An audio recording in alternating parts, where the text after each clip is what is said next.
Buenos días, Resistencia. Hoy os quiero traer una entrevista muy interesante sobre cómo funciona el cerebro y sobre cómo nos afectan las nuevas tecnologías, sobre todo a los más pequeños, a los niños y a los adolescentes.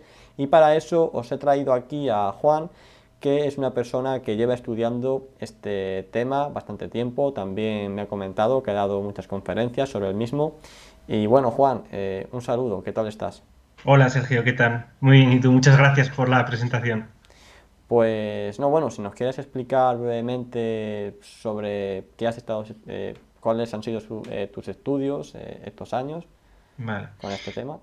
Bueno, pues yo en principio estudié Derecho, hice la carrera de Derecho, luego estuve haciendo hice asesoría y gestión de TICs en la empresa, hice luego conflictología general y especial, un par de años de un máster en resolución de conflictos.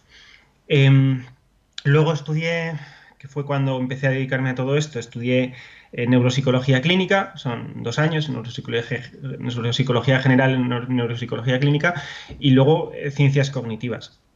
Y sobre todo me empecé a dedicar a esto por la experiencia en la universidad de Derecho con amigos que tenía. Estábamos en tercero de Derecho y un amigo vino y me dijo, mira Juan, y esto lo cuento siempre en las conferencias y lo cuento así, no digo su nombre porque no viene a cuento, pero me dijo, si no vendo el ordenador, no me saco la carrera. Y le dije, "Ay, ¿qué me estás contando?". Me dice, sí, sí, o sea, o lo vendo o sé que no me saco la carrera, porque es llegar a casa y ponerme a jugar. Entonces existía el WoW, estaba en el último grito era el WoW y decía que no, bueno, que no podía dejar de jugar, claro, estaba viciado. A mí siempre me ha gustado mucho jugar y he jugado un montón. Pero este caso me llamó mucha atención porque lo que tuvo que hacer este colega mío fue guardar el ordenador en otra casa, solo estudiar en la biblioteca. Creo que al final lo desmontó la temporada de exámenes porque si no, no podía jugar. Decía que la mera presencia del ordenador apagado le impedía estudiar, no le dejaba concentrarse. Lo que quería era jugar. No le pasaba a él, le pasaba a mucha gente, ¿no? Pero, a muchos amigos míos. Pero esto me pareció especialmente paradigmático.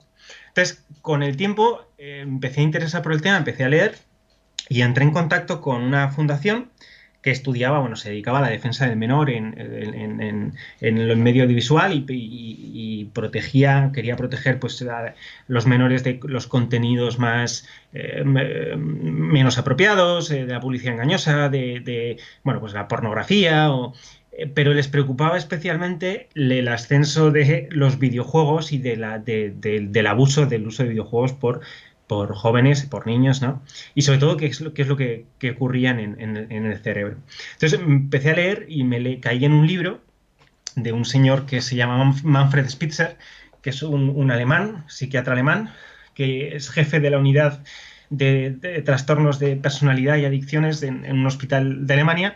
Y tuve además el gusto de conocer, porque después de leer su libro, que se llama Demencia Digital, lo trajimos a España a una conferencia y, bueno, pude entrevistarle, pude hablar con él y me apasionaba el tema. La teoría de demencia digital es, dicho burdamente, en el libro te cuenta todos los indicios de cómo la tecnología de pantalla genera demencia. ¿Vale? Entonces suena muy brutal, muy feo, pero en cierto sentido es así. Y esto es así, para entender esto hay que entender varias cosas. La primera es que el cerebro no tiene un estado neutro. El cerebro o va a mejor y te vuelves más listo cada vez, más capaz cada vez, o va a peor. Es decir, si tú no haces nada, el cerebro cae en declive. Todo el mundo más o menos conoce que existe un crecimiento neuronal hasta los 20 años que consiste en que naces con un montón de neuronas y hasta los 20 años esas neuronas van muriendo y se quedan las que importan. Y a partir de los 20 años, las neuronas que importan, que son las que vas a utilizar toda tu vida, no hay otras, empiezan a morir poco a poco. Entonces existe declive cognitivo. Y el declive cognitivo natural, al cabo del tiempo, lo que genera con la vejez es el envejecimiento y, por lo tanto, la llamada demencia senil. Hay muchas formas de demencia, pero la mayoría son naturales, es decir, el cerebro envejece y cada vez eres menos capaz a partir de los 20 años. Así. Bien. Pues si el mayor predictor, el mayor índice predictor de la no demencia, o sea, de la salud a largo plazo, de lo capaz que eres cuando eres un anciano, es el número de años que has estudiado, no otra cosa. Ni los genes, ni el carácter, ni el ambiente, ni lo que has, los años de estudios. Significa esto que cuanto más esfuerzo cerebral, más esfuerzo cognitivo haces a lo largo de tu vida, más tardas en desarrollar demencia. Por lo tanto, si quieres estar lúcido la mayor cantidad de años posibles, lo que tienes que hacer es esfuerzo cognitivo, ¿vale? Entonces, hasta aquí más o menos la cosa parece simple, pero no es tan simple. ¿Por qué no es tan simple? El esfuerzo cognitivo es aquel en el que el cerebro está haciendo algo que no sabía hacer y aprende a hacerlo. O sea, es el esfuerzo de comprensión y de relación entre conceptos abstractos. No todo el esfuerzo es relevante. No toda actividad cognitiva es relevante para esto. El cerebro está cambiando todo el rato. Todo lo que haces cambia una estructura cerebral, aunque sea minúscula. Para que lo que tú hagas cambie el cerebro lo suficiente como para que se haga mejor, requiere un esfuerzo significativo, sobre todo de pensamiento abstracto, de pensamiento difícil. Descifrar textos, las matemáticas, cualquier metodología o cualquier disciplina que sea complicada, todo eso hace que el cerebro cuando se esfuerza, después del esfuerzo sea mejor. Aunque no te hayas convertido en el experto en el tema, ¿no? El esfuerzo hace que el cerebro sea mejor que antes. Pero toda la cognición humana, psicobiológicamente, está basada en imagen. Quiere decir que la primera cognición es la imagen. El cerebro, de forma natural, tiende a crear imágenes para resumir conceptos o para aprender el mundo, ¿no? Aprender con H intercalada. Si tú al cerebro le pones una imagen, el cerebro se la traga, porque en lugar de estar creando él esa imagen, se la estás creando desde fuera. Entonces el cerebro está ocupado con una imagen que tú le has puesto, pero él no está creando nada en ese momento. Entonces, en un primer momento de recibir una imagen, sobre todo si es una pantalla, es una imagen en movimiento, el cerebro no está haciendo nada de esfuerzo. Está recreando lo que tú le pones delante, pero no está haciendo nada por sí mismo. Para hacer algo por sí mismo, eso requiere un esfuerzo posterior de criterio, de raciocinio, de esfuerzo, de relacionarlo con otra cosa que no estás viendo. Bien. El esfuerzo cognitivo relevante solamente es aquel que hace el cerebro por sí mismo, independientemente de lo que tenga delante. Y aquí es donde entra la atención. Bien. Es necesario todo esto para comprender el asunto, por eso son varios temas cruzados. Hay sobre todo dos formas principales de atención. La atención que se llama bottom-up y la atención top-down. La atención bottom-up es aquella en la que el cerebro está discriminando un estímulo, es decir, eligiendo, centrándose en un estímulo en lugar de otros porque ese estímulo le atrae más. Por ejemplo, una pantalla. O, por ejemplo, te distraes con el vuelo de una mosca. Entonces, ves la mosca, el cerebro se ha sentido atraído por eso, entonces tu atención está en la mosca en lugar de en el profesor o en lo que sea. Eso es atención que el cerebro discrimina y selecciona automáticamente. Por lo tanto, si el estímulo es lo suficientemente relevante, el cerebro se centra en eso y por lo tanto tu pensamiento también, aunque sea momentáneamente. Pero hay otro tipo de atención que se llama atención top-down. Y la atención top-down es solamente discriminativa, es decir, tú te centras el pensamiento, la atención y por lo tanto el pensamiento, lo centras en lo que tú eliges. Por ejemplo, cuando tú estás leyendo un libro y hay movimiento a tu alrededor, tu atención top-down es en el libro porque tú quieres que sea en el libro y que tu cabeza no se vaya a otra cosa. Entonces, esa atención discriminativa requiere esfuerzo. Si el libro tiene dibujos, necesita menos esfuerzo de atención, porque la imagen te va a atraer la atención. Si no tiene dibujos, necesita mucho esfuerzo. Si es complicado y habla de cosas muy abstractas, necesita aún más esfuerzo, porque tú no puedes crear imágenes de cosas abstractas en la cabeza. O es lo que el cerebro intenta, pero no es lo natural. Si el cerebro te está hablando de cosas muy triviales, tú fácilmente recreas esa imagen en la cabeza y requiere menos atención. Entonces, más o menos la cuestión es, cuanto más abstracto y cuanto más complicado, más esfuerzo requiere. Es ese esfuerzo cognitivo el que luego genera reserva cognitiva relevante para que después de hacer ese esfuerzo el cerebro sea más capaz que antes. Es decir, hay ciertos procesos de atención que son útiles, por así decir, y procesos de atención que son menos útiles. Los procesos, o sea, la reserva cognitiva es cuánta masa cerebral ha crecido por esfuerzo adicional o cuánta masa cerebral ha crecido por desarrollo cognitivo que no tiene que ver con esfuerzo. Es decir, todo el desarrollo, todo lo que tú haces a lo largo de tu vida genera unas modificaciones cerebrales que se quedan. Entonces, cuando el cerebro crece más allá de lo que crecería si no hiciera nada, por así decir, a eso le llamamos reserva cognitiva. Bien, pues esa reserva cognitiva puede ser útil a efectos de demencia, puede ser útil o puede no servir absolutamente para nada a efectos de demencia. La reserva cognitiva que no sirve a efectos de demencia resulta ser menos relevante a todos los efectos de tu vida que la reserva cognitiva útil para prevenir la demencia. Es decir, cuanto más esfuerzo abstracto, más esfuerzo cognitivo, intelectual desarrollas, el cerebro más tiempo tarda en decaer cognitivamente. Bien, pues aquí hay que plantearse lo siguiente. ¿Qué es lo que hace? ¿Qué actividades hacen que el cerebro desarrolle reserva cognitiva y qué actividades no? Vale.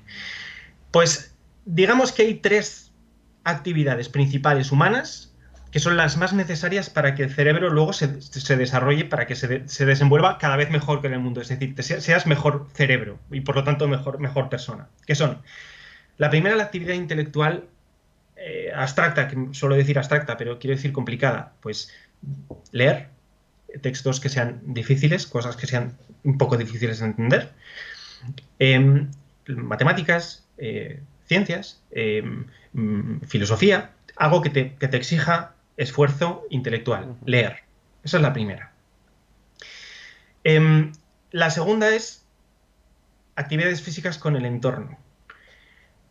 Orientación, deporte, aunque sea yoga, que te permita autoconocimiento del cuerpo, experiencias vitales de salir fuera, de tener otros colores, otros olores, otras culturas, o mismamente salir a la calle, perderte, estar un rato, cansarte físicamente, todo eso para el cerebro es brutal.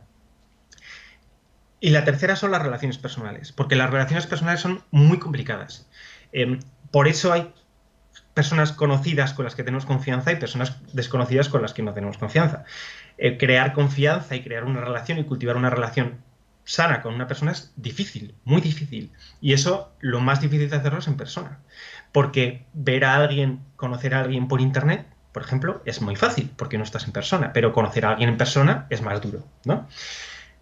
Cuantas más relaciones personales tienes y más variadas son, mejor, ¿vale? Esas son las 3 actividades clave. De hecho, Juan, esta presentación, digamos, ¿qué es lo que está pasando en el mundo de la enseñanza? ¿Qué es lo que está pasando en los colegios, en los institutos? ¿Cómo nos está afectando, ¿no? ¿Qué cambio se está produciendo? Porque si bien venimos de un modelo de enseñanza que bien apostaba por eso, ahora estamos yendo a otro en el cual se están metiendo nuevas tecnologías y el cerebro cada vez parece ser que está tendiendo a tener que esforzarse menos. Y eso, pues, está llevando unas consecuencias, ¿no? Ahí está. A ver, la cuestión grave de todo esto es la implicación que tiene en el uso de tecnología de pantalla, sobre todo de lo que se llama tecnología de entretenimiento. Tecnología de entretenimiento, o sea, pantallas de entretenimiento son prácticamente todas. Muy fácil de entender si se piensa así. Hay 2 clases de tecnología, o dos grandes clases de tecnología.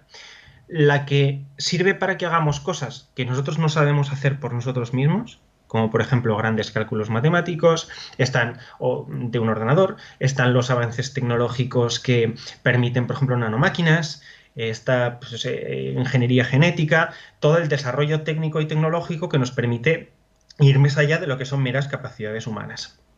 Y luego está la tecnología ergonómica y la tecnología de entretenimiento, que es lo mismo, ¿vale? La tecnología ergonómica lo que está haciendo es hacer cosas por nosotros que nosotros no queremos hacer. Un ejemplo muy básico es utilizar una calculadora para sumar cuando tú puedes sumar de memoria. No hay ningún problema con eso, siempre y cuando estés haciendo eso para no tener que invertir tiempo en sumar mientras haces una actividad cognitiva más dura, más relevante, más difícil.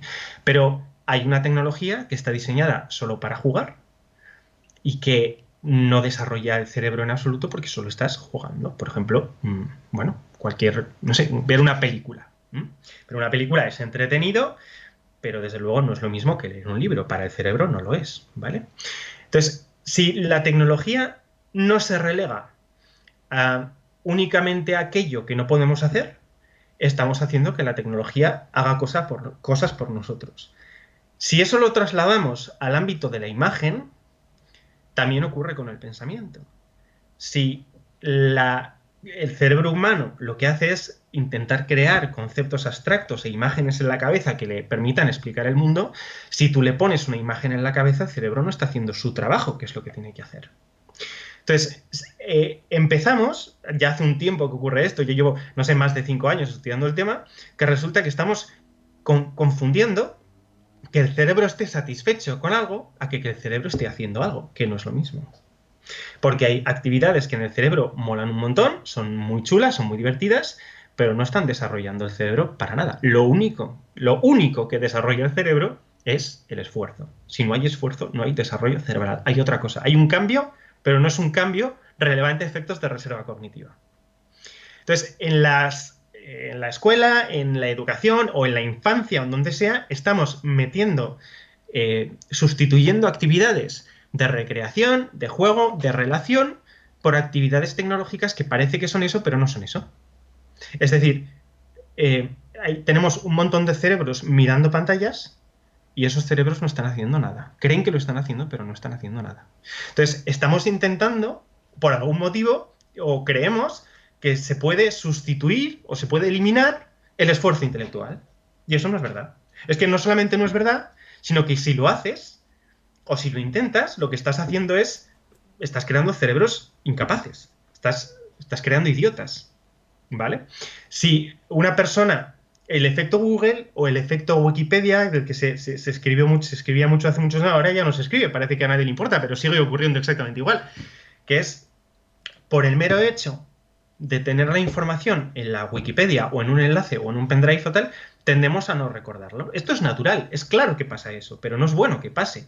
Yo, aunque no sea increíblemente útil que yo recuerde 40, 50 o 100 números de teléfono, si no lo recuerdo, aunque mi vida no cambia, no estoy aprendiendo a hacer eso cuando quiera hacerlo. Esto es un ejemplo un poco burdo, Sí, sí. pero con el raciocinio pasa igual. Hay un experimento que se ha hecho muy pocas veces por las implicaciones y porque con niños no se experimenta todo, por lo que nos jugamos, ¿no? Porque son niños, pero el experimento consistía en que se les ponía una profesora de chino a niños norteamericanos o alemanes, no recuerdo bien, pero vamos, una profesora de un idioma no nativo a infantes. Infantes digo 2 o 3 años y a veces también de 0 a 1 año, ¿no? Para que les hablara y les enseñara todo en chino. Y se hizo con un grupo, con una persona real, y en otro grupo hacían exactamente lo mismo, pero en lugar de una persona era un programa. Era una pantalla en la que una persona les hablaba, una persona les enseñaba, se les ponían imágenes, tal, y los niños miraban la pantalla. Bien. Lo que ocurrió fue que los niños que hablaban con la persona no solamente aprendieron chino, sin una metodología específica de aprendizaje, eso era irrelevante, no solamente aprendieron chino, sino que de adultos eran más que, bueno, de adultos o de no tan niños, eran más capaces de aprender idiomas nuevos que los del otro grupo. Los del otro grupo no solamente no aprendieron nada de chino, sino que además no lo identificaron como idioma y cuando crecieron no tenían ninguna habilidad especial para aprender nuevos idiomas como si los tenía el otro grupo. ¿Por qué ocurre esto? Esto ocurre porque el cerebro aprende a base de integrar un montón de elementos juntos. Es decir, yo cuando aprendo lo que me dice una profesora, o aprendo lo que me dice un guía turístico, o aprendo lo que me dice, no sé, aprendo lo que me dice el mundo, lo aprendo porque estoy integrando al mismo tiempo todos los estímulos que implican la realidad. Es decir, Yo cuando hablo con una persona siendo un bebé, hablo con una persona en la realidad, estoy oliéndola, oyéndola, viéndola, manteniendo distancia, discriminando de otros estímulos, viendo la diferencia entre si pongo la atención y no la pongo. Estoy teniendo presencia, la comparo con otra persona que tengo al lado, estoy en la realidad. Entonces, el cerebro, la realidad son muchísimos estímulos diferentes por muchos canales cognitivos diferentes y esa integración hace que yo construya y aprenda y desarrolle un cerebro que me permite integrar la realidad. Ya sea porque, bueno, pues porque discrimino, porque integro, porque hago relaciones, lo que sea que ocurra, ¿no? Que, bueno, son conexiones neuronales, claro, pero no hace falta aprender a qué nivel eso ocurre. Lo que sí sabemos que pasa es que si sustituimos eso por una pantalla, no es la realidad. Parece, a nosotros los adultos nos parece que es la misma realidad, pero no lo es. Si yo te veo a ti en una pantalla ahora, lo que estoy haciendo es acordarme de cuando te vi en persona o cuando vi a una persona en persona. Entonces, a mí me parece que verte a ti en la pantalla es lo mismo que verte en la realidad, pero porque yo recuerdo haberte visto o a una persona similar, yo recuerdo haber hecho lo mismo en la realidad. Eh, Significa que la pantalla, la tecnología imita la realidad, pero no lo es. Cuando algo eh, cuando el cerebro hace una cosa naturalmente, le gusta hacerlo. Por ejemplo, ver una imagen.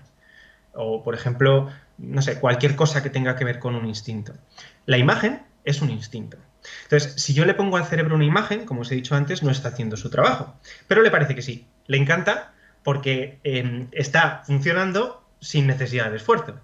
Todo lo que no conlleva esfuerzo y nos gusta es adictivo. Todo lo es. Entonces, al cerebro le encanta la pantalla y le encanta todo instrumento, toda actividad, sobre todo y la tecnológica reúne todos estos requisitos, que finge actividad cerebral y no requiere esfuerzo. Y es tremendamente adictivo. El cerebro cree que está haciendo cosas, pero no está haciendo nada. No está haciendo lo que debería hacer. Es como si le pusieras un resumen. Te voy a poner un ejemplo para que veas lo que ocurre en el cerebro así a ti te ponen un texto sobre cómo se divide una célula. Entonces, cuando te explican en un libro de texto o en un texto o en un manual, lo que sea, cómo se divide una célula, te pueden poner imágenes o no te pueden poner imágenes. Vamos a suponer que no te ponen ninguna imagen, que todo te lo tienes que imaginar. Entonces lo describen verbalmente. Entonces, lo que hace el cerebro es descifrar eso, generar imágenes en su cabeza, ir corrigiendo esas imágenes e ir recreando la realidad. Y así te haces una idea del concepto que has tenido que descifrar de un texto. Eso lleva esfuerzo. Si te hacen lo mismo y en lugar de un libro te ponen un vídeo, el cerebro no está haciendo eso.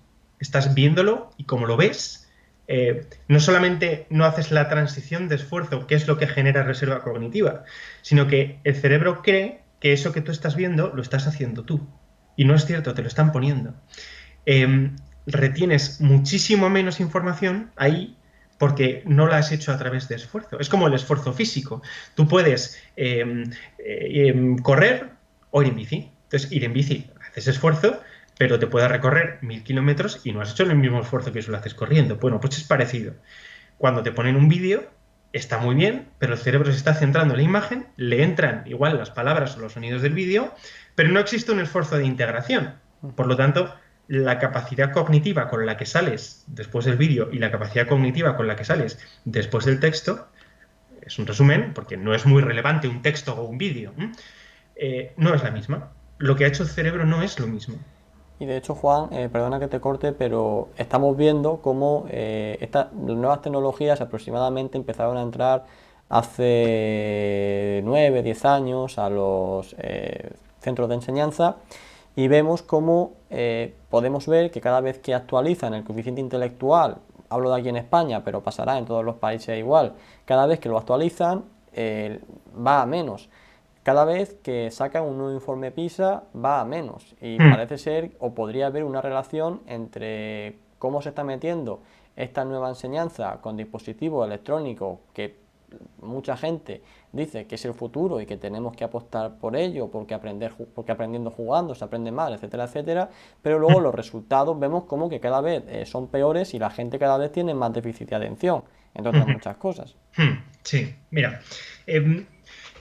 ahí existe la ilusión, o sea, todo esto yo entiendo por qué se piensa, o sea, entiendo perfectamente qué es lo que lleva a la gente a pensar esto, sin necesidad de pensar en ninguna especie de conspiración mundial, aunque hay muchísimos intereses en esto, y lo sabes perfectamente, pero entender que la gente piense esto no quiere decir que yo me vaya a callar sobre lo que implica esto. Mira,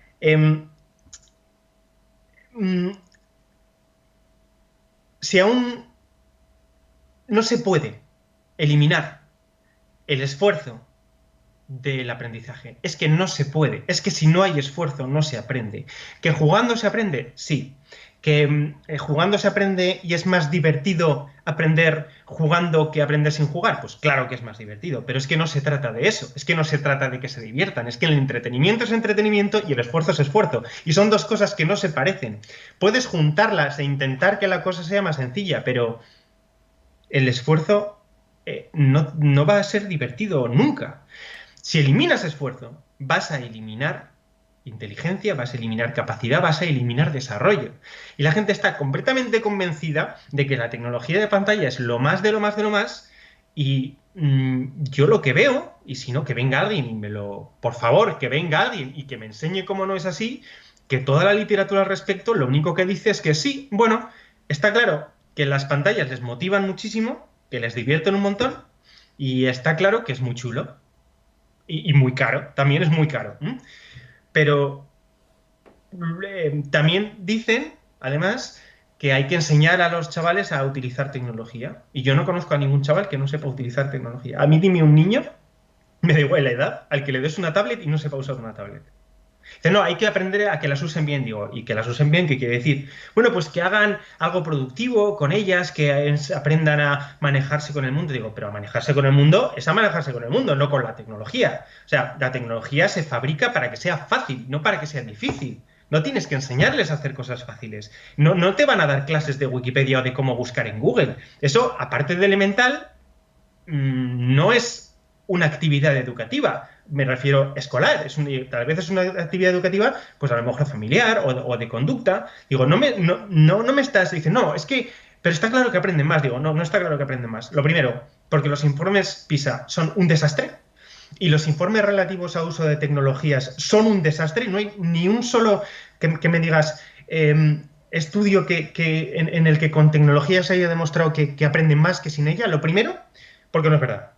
Y lo segundo, porque si fuera verdad, y tal vez haya alguien encontrado una metodología con la que los conocimientos se integren mejor, pasan dos cosas. La primera, que integrar más fácil los conocimientos no es aprender más, es tal vez aprender más datos, pero no es hacerte más listo, es lo contrario, porque no ha habido esfuerzo.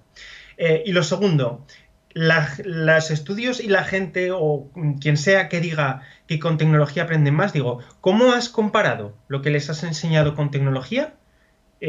¿Cómo lo has comparado con cómo se lo has enseñado sin tecnología? ¿Dónde está el grupo de control? Compárame algo con tecnología y algo sin tecnología de pantalla, resúmeme que son similares y que uno vale como grupo de control del otro, y ahora dime que el de tecnología es más listo que antes y los de los demás no. Nadie te va a enseñar eso, porque no existe eso.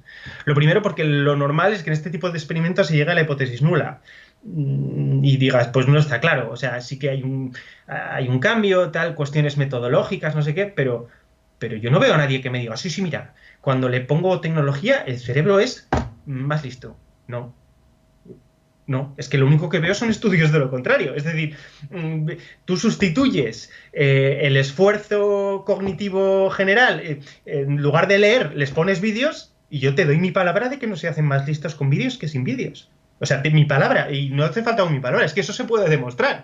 Es muy sencillo. Coge a un niño y dale un libro, que se lo lea, que lo estudie, que lo aprenda, y coge a un niño que dale un vídeo, que se lo lea, que se lo estudie y que se lo aprenda. Muy bien. Ahora coge al niño del libro y dale otro libro. Va a ser más fácil. Coge al niño del vídeo y dale un libro. ¿Qué pasa? Nada. que no tiene experiencia en el libro, que no tiene la misma experiencia que el otro. No se ha esforzado tanto como el otro, pero con perdón, ni de coña. Es decir, ver un vídeo es ver un vídeo. No estás. No, es que. Pero viendo un vídeo de cosas complicadas, pues el cerebro está haciendo el mismo trabajo. No. Y aquí es donde está el problema. ¿Por qué no está haciendo el mismo trabajo? Porque el tipo de atención no es la misma. Y eso es lo que he explicado antes. Porque en un vídeo la atención es completamente bottom-up y en el libro la atención es completamente top-down.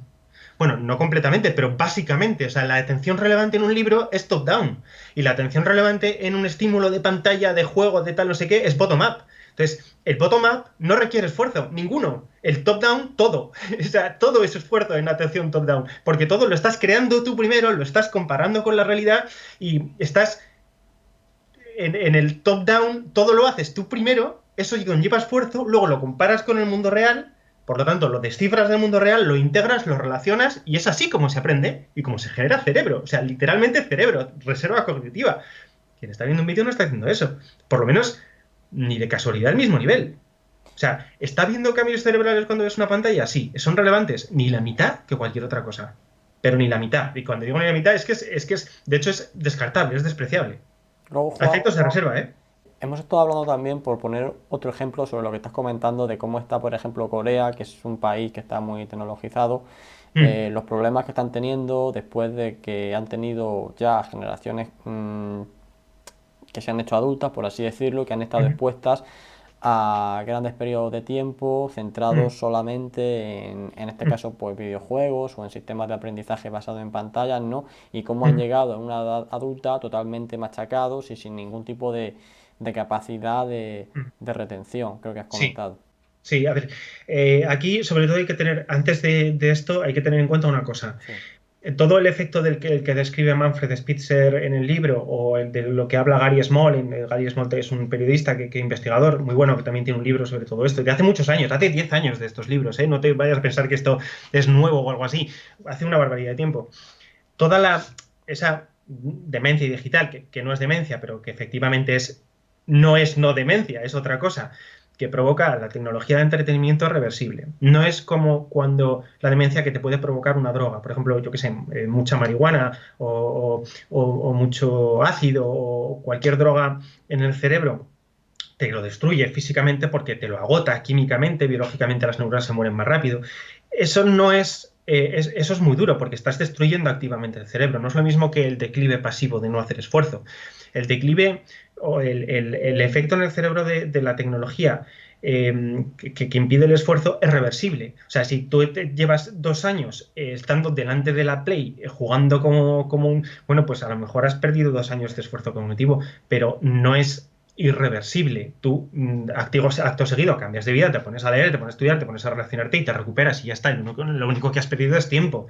¿Que podrías haber invertido en cosas intelectualmente más enriquecedoras? Sí, bueno, no pasa nada. El entretenimiento es necesario, no pasa nada. Es reversible, no se te destruye el cerebro, pero sí que pierdes mucho el tiempo. Y no estás haciendo el ejemplo que he explicado antes. ¿Qué pasa en Corea? En países en los que el deporte nacional fue el StarCraft durante mucho tiempo, o sea, existe una cultura en la que se ha naturalizado la tecnología, hay países en los que ocurre, incluso partes de países, se ha naturalizado la tecnología de tal forma que se le ha dado barra libre y luego tienen problemas como que tienen que poner toque de queda al juego online. Porque y tienen que impedir a las compañías telefónicas que permitan el juego online más allá de las 12 de la noche, porque si no, los chavales de 15 años se pegan toda la noche jugando toda la noche. Hay efectos como los hikikomori o gente que termina rechazando la realidad por completo porque prefiere la realidad de pantalla. Son cosas que no se entienden bien, pero que está claro el cerebro se puede deshabituar a la realidad. Y si te deshabitúas a la realidad, te conviertes literalmente en un geranio. Eh, Países en los que se ha hecho experimentos de meter tecnología y metodología de tecnología, países poco desarrollados, en las aulas, por ejemplo, mini ordenadores a edades muy tempranas, y los niños que estaban justo, acababan de terminar de escribir a mano y tal, estaban leyendo y escribiendo a mano desde hace poco tiempo, les meten tecnología, pantallas digitales, teclados, y al cabo de 2 años los chavales ya no saben escribir a mano. Se han olvidado de escribir a mano. Se han olvidado de escribir a mano. O sea, ha habido regresión cognitiva. en pos de nada, porque ese estudio no demostró que hubieran aprendido nada nuevo, pero nada, y ni mucho menos que fueran más listos, ni más aptos, ni para nada que la realidad, que un mismo grupo en tal estaba clarísimo que no había servido para nada, que era un elemento distractor, que estaba...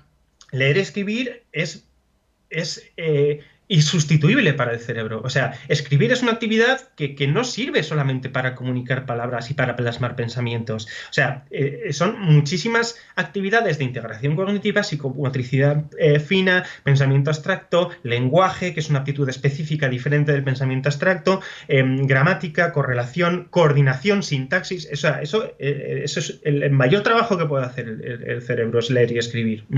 Porque es el que más elementos abstractos relaciona. Pues todos los sistemas en los que han sustituido este tipo de actividades de esfuerzo básico por otras cosas ha sido un desastre. No es que esté pasando eso en España ahora, pero desde luego a mí en las conferencias, de una conferencia hablando de este tema, me viene una madre y me dice, jo, ¿qué razón tienes? Y me vienen como diciendo, es la primera vez que alguien me dice que lo que yo veo que ocurre en mi casa, que es que está dejando de estudiar y solamente juega al Fortnite, que no es normal y que eso es malo y que alguien me dice que eso que me preocupa a mí es preocupante. Digo, pues claro que sí. Pues claro que es preocupante porque el cerebro va a preferir el entretenimiento digital a la realidad. Lo va a preferir, pero a corto plazo, a largo plazo te aseguro que no. Gente que se dedica, ahora mismo no hay estudios de eso. Ojalá me dejaran mirar los cerebros de la gente que es jugadora profesional del LOL, que yo no creo que haya nada malo en ello, pero desde luego no en ser profesional del LOL, cada uno que elija la profesión que quiera, ¿no? Como si los chavales de ahora quieren ser todos youtubers, bueno, ellos sabrán. Pero me gustaría ver qué ocurre en un cerebro que hace 6 horas de pantalla al día después de 10 años de no hacer otra cosa.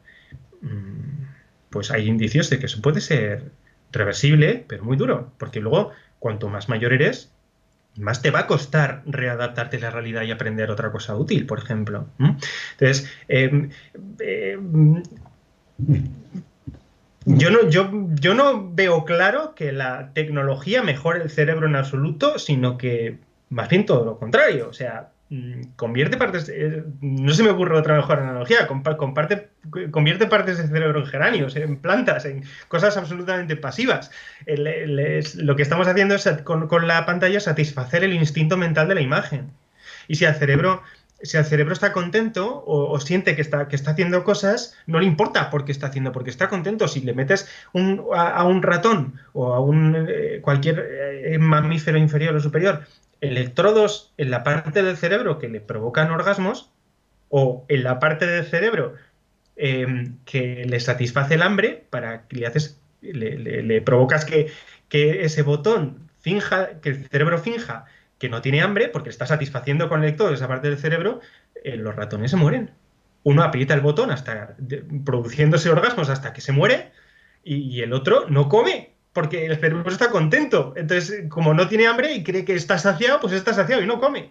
Es como lo que puede pasar, por ejemplo, con la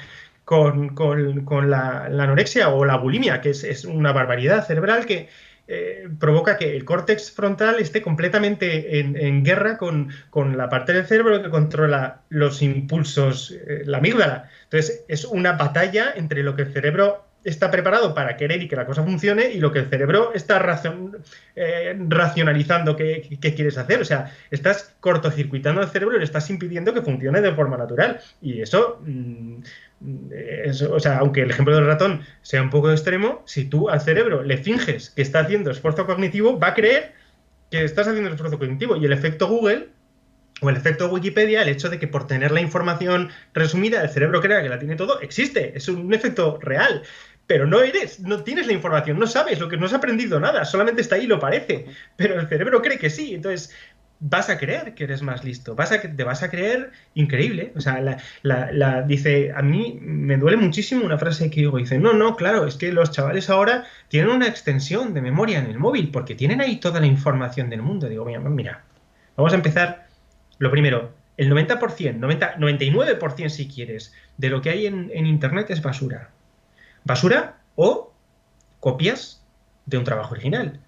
El 1% de lo que hay en Internet es trabajo original. El 1%, el resto es basura. Digo, lo primero, lo que tienen es un 90 y mucho por ciento de basura en un teléfono. Y lo segundo, ¿Me estás diciendo que es lo mismo que un chaval tenga la información aquí que la tenga en la cabeza? Que es lo mismo. Pero ¿cómo va a ser eso lo mismo? O sea, no solamente no la tiene en la cabeza y no la sabe usar, sino que estás provocándole, pero a un chaval, y a mí, y a ti, y a quien sea, estás provocándole que no quiere aprender porque tiene la ilusión de que no lo necesita. Que son efectos colaterales bastante brutales. Entonces, creo que nos estamos pasando un poco con esta ilusión de que con la tecnología los chavales son como medio genios, los profesores del futuro, ¿no? Steve Jobs, es una frase que digo siempre que puedo en una conferencia, la meto. Dijo, no es delante de una pantalla, delante del ordenador, no es delante de una pantalla, sino detrás de una pantalla, donde se forma el cerebro preparado para utilizar esa pantalla correctamente. Es decir, el cerebro se forma antes de la tecnología para poder aprovechar la tecnología complementando. O sea, tiene que ser un sistema de complementación humana. No tiene que ser la sustitución de la intelectualidad humana porque seremos plantas al final, llevándolo al extremo, pero que sea poquito no quiere decir que sea bueno. Yo creo que no nos podemos permitir, en la era en la que la tecnología se va a desarrollar una barbaridad, no creo que podamos sustituir el desarrollo de la tecnología por el desarrollo cognitivo, las ideas o el pensamiento. Es muy grave eso. Las profesiones del futuro serán dos, los que no saben hacer nada y los que saben crear, imaginar, inventar, porque claro, si todo el mundo aprende solamente a utilizar tecnología, ¿quién la va a crear? ¿Quién va a diseñar? ¿Quién va a tener la innovación? Eso no Y lo va a hacer la tecnología por nosotros. en base a esto, Juan, ¿cómo ves tú a la sociedad del futuro, ¿no? Porque todo apunta a que cada vez, pues eso, estamos pegados a una Mm. pantalla, estamos recibiendo estímulos completamente de esa pantalla. Lo que tú dices, creemos que tenemos mucha información porque no es que la tengamos nosotros, sino que la tenemos a la mano, pero en verdad la información por la información como sí mismo no vale nada, lo que vale es la capacidad que tienes tú para relacionarla, para compararla y para Exactamente. llegar a unos análisis o a unas conclusiones por tu cuenta. Entonces al final yo lo que veo es una sociedad en base a esto cada vez más zombificada, cada vez con Sí. menos capacidad de análisis, más atomizada, que se va moviendo mediante estímulos, que no es capaz de pensar por sí misma y que lo único que hace de alguna manera es pues reaccionar y estimularse en base a lo que se le va dando Pues directamente. niños que en lugar de jugar con juguetes, ven vídeos en YouTube de gente jugando con los juguetes. Sí, sí. Chavales que en lugar de leer, dicen que ya tienen un montón de libros en el e-reader. Gente que en lugar de pensar, está todo el rato buscando vídeos en YouTube que le confirmen su pensamiento básico, en lugar de crear él ideas nuevas. Una sociedad incapaz de crear, solamente de recibir estímulo y no de crear nada para el mundo. Eh, mm, no estamos, a ver, estamos lejos de la debacle. Yo no es que sea pesimista, yo veo que esto ocurre. No creo que se vaya a acabar el mundo y que nos volvamos a ver todos. De hecho, hay mucha gente, hay muchos sectores que ya están rechazando la tecnología y están volviendo pues, a la educación un poco más natural, más que otra vez la pizarra, el tal, la interacción. Pero, pero vamos a una sociedad completamente incapaz de ser persona por sí misma, de tener de crear pensamiento, de profundizar, de ser capaz de relacionar conceptos y sobre todo sociedad incapaz de ser personas sin tecnología. Que la tecnología está muy bien, pero que no nos puede sustituir y nos está sustituyendo.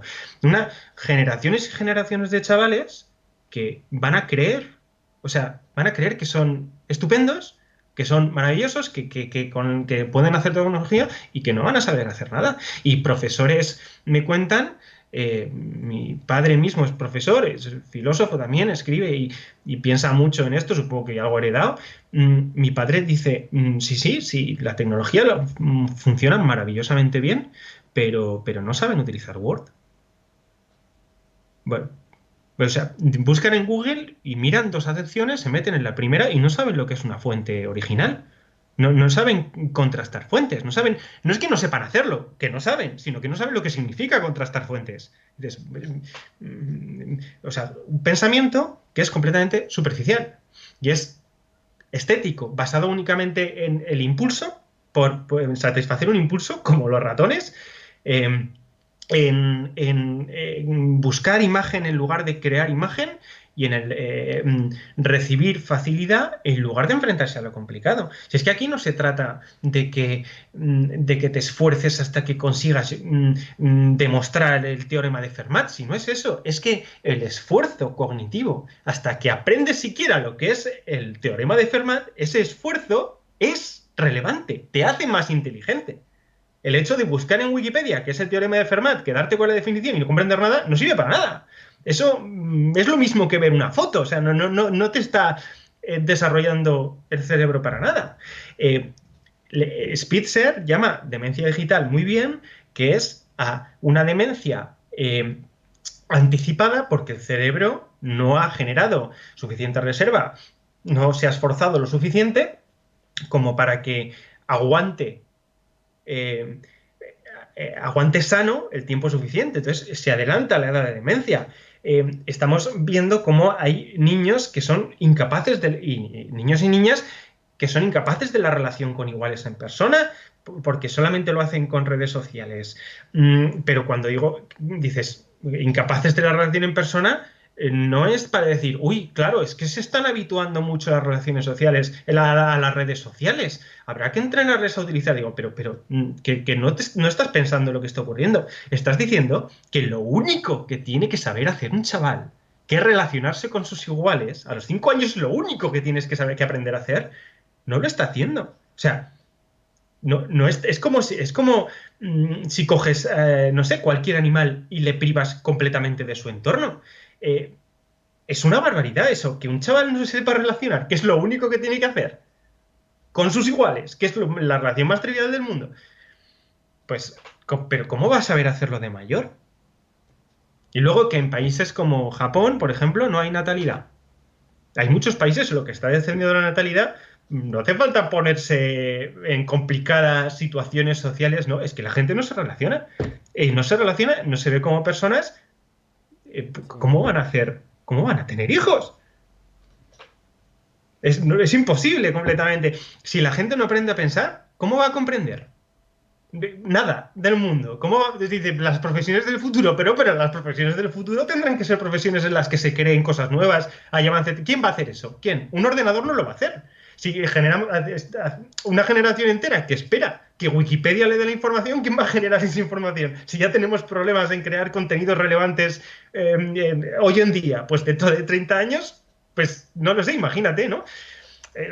Sí, al final es lo que me has comentado tú, que la élite realmente, la gente, lo que me has comentado tú, ¿no? De Silicon Valley, que llevan a sus hijos precisamente a centros donde todo esto que a nosotros se nos está dando como que es la novedad y lo que tenemos que abrazar, ellos sin embargo van por otro lado, más tradicional, entre comillas. Imagínate que quieres es un suponer, ¿no? Que quieres que tu hijo, como tú, sea especialista en marketing digital.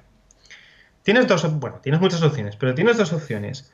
Tú le educas con el ordenador, con la tecnología, con las redes sociales, tal y cual, y será un inepto del marketing, porque tú le has enseñado cómo funcionan las personas, tú le has enseñado a reconocer en él mismo sus debilidades, sus fortalezas, le has enseñado a superar la frustración, le has enseñado lo que es cómo se está solo y cómo se está en compañía, le has enseñado a ser persona para que se conozca a sí mismo y conozca cómo son las personas de detrás de la pantalla, porque la gente de marketing no estudia tecnología, estudia personas. El marketing es psicología, no se aprende solo usando tecnología, tienes que conocer al individuo, tienes que conocer la parte humana. Las personas de Silicon Valley que no educan a sus hijos con tecnologías porque saben dos cosas. La primera, que se aprende antes de la tecnología, no con tecnología, antes de la tecnología, y se utiliza la tecnología para otras cosas, para jugar y perder el tiempo, o para utilizar lo que tú has aprendido por ti mismo y mejorarlo con tecnología, pero que el aprendizaje es antes. Y lo segundo, saben perfectamente que lo que se diseña en Silicon Valley son juguetes. Es a ver cuál es la tablet más guay, el lápiz de dibujo más chulo, la pantalla más... el móvil más rápido, el móvil que sostenga más juegos, que contenga más redes sociales. O sea, fabrican entretenimiento, no fabrican herramientas, fabrican entretenimiento. Y eso lo saben. Y saben que un chaval que no se educa, sino que se entretiene, no se desarrolla. Nunca. Entonces, ¿qué hacen con esos niños? Pues que se relacionen con otros niños, que aprendan a escribir a mano, que dibujen. No es lo mismo hacer pintura de dedo para el cerebro que dibujar en el dedo con una pantalla. No es lo mismo, por muchos motivos. La pintura de dedo tiene un olor, tiene un tacto, tiene una distribución espacial, corriges en el papel, te equivocas. El error no lo puedes dar a suprimir y deshacer. Es una experiencia única y irrepetible. Una pantalla es tocar un cristal y ver una luz que se mueve y que parece que estés pintando en ella con el dedo, pero no es cierto. O sea, un niño tiene que aprender lo que es mancharse, lo que es un error, tener cuidado, ver las texturas, los olores, los colores, el frío, el calor, otras personas, las... Eso no está en una pantalla, no está. De hecho, provoca el efecto contrario. Si el estímulo atencional es de la imagen, el cerebro solamente trabaja en imagen, no trabaja en el resto de elementos cognitivos que en la infancia son insustituibles completamente. Pues bueno, Juan, llevamos ya casi una hora hablando.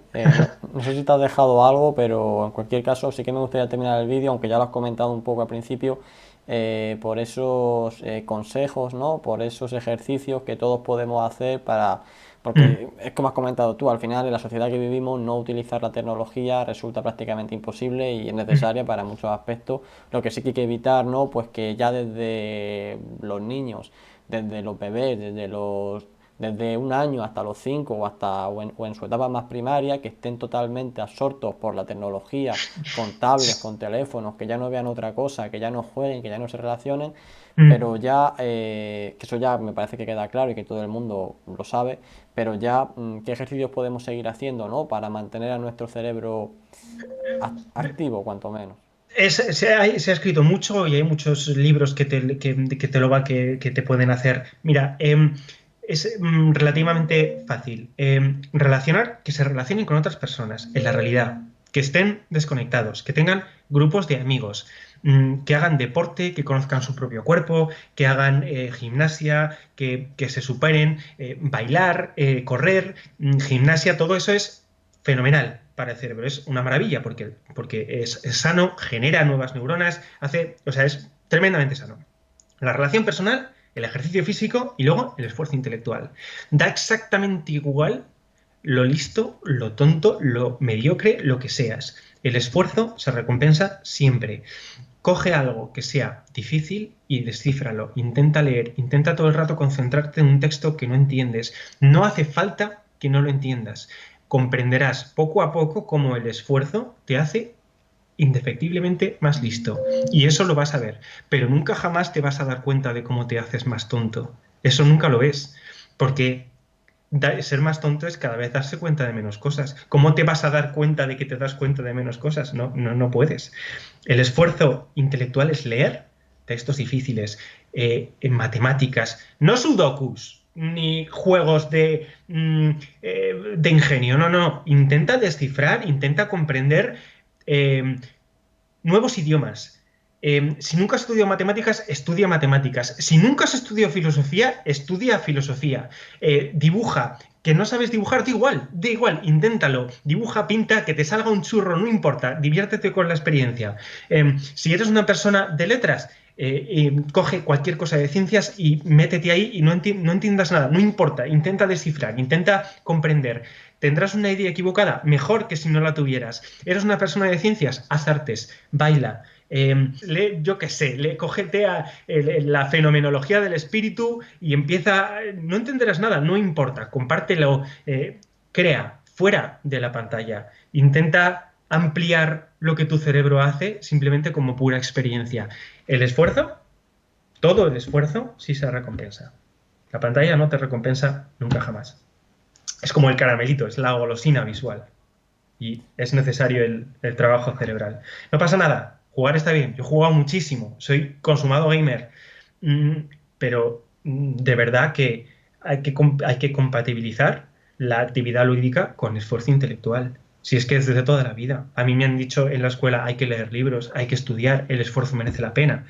El esfuerzo merece la pena muy importante, no por el objetivo que vayas a conseguir, sino porque el camino es bueno en sí mismo.